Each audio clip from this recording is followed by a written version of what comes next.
Na huku hayo yakijiri, familia moja kutoka kijiji cha Evukuve, eneo bunge la Lurambi, kaunti ya Kakamega, inadai haki kwa mapacha wa shule ya upili wanaodaiwa kunajisiwa na kupachika mimba na mjomba wao. Hali hiyo imewalazimu wanafunzi hao kuachana na masomo baada ya kujifungua, huku familia ikihoji kuwa mshukiwa yuko huru licha ya tukio kuripotiwa kwa maafisa wa polisi. Bernard Lusigi anaarifu zaidi.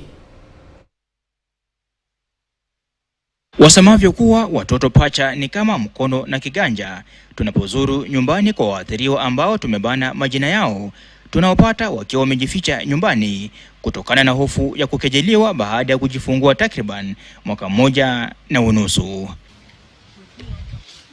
Mimba hiyo ni ya mtu anayemfahamu vyema kuwa mjomba wao, ambaye aliwatongoza miaka 2 iliyopita kisha kuwapachika mimba kwa tofauti ya miezi 2 kutokana na hali yao ya uchochole. Namwita baba na alikuwa ananipeleka kwa club, na siku ile alinikunyisha pombe akaniwekea ingine kwa soda na siku najielewa.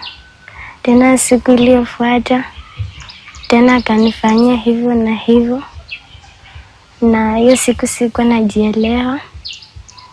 Wasamaria mema ndo walikuwa wananiokoa, kanipeleka nyumbani, walinipata kwa njia. Tamtu mwezi wangapi 4 ndo penipatikana na ujauzito. Alikuwa ananipea pesa 50 bob na nunua mandazi. Nilianza urafiki. Nianze urafiki na yeye 2024. Wawili hawa wenye umri wa miaka 17 wanadai kupokea vitisho kutoka kwa mke wa mshukiwa. Hata hivyo, pacha hawa wanashikilia kutoishiwa na kiu ya kuendelea na masomo shuleni.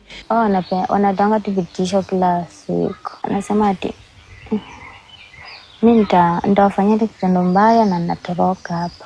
Mimi ningekuwa tu wakunipeleka shule, ningerudi shule ningesoma. Ndoto yangu tu ilikuwa tu daktari.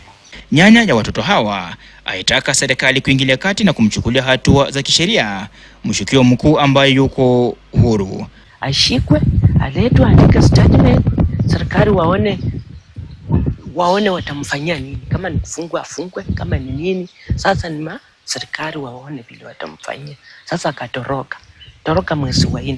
Naye mzee wa mtaa ameitaka familia kutoruhusu swala la kusuluhisha kesi kijamii, akiwataka kuruhusu sheria kuchukua mkondo wake. Wakati tunakubali kukaa chini tufanye hiyo kangaroo, from there tukishatengeneza inaleta uhasama mwingine mwingi, alafu mtungia anaona after all nilifanya tukafanya mambo na kangaroo, walinifanya nini? Mshukiwa bado anawindwa na maafisa wa polisi.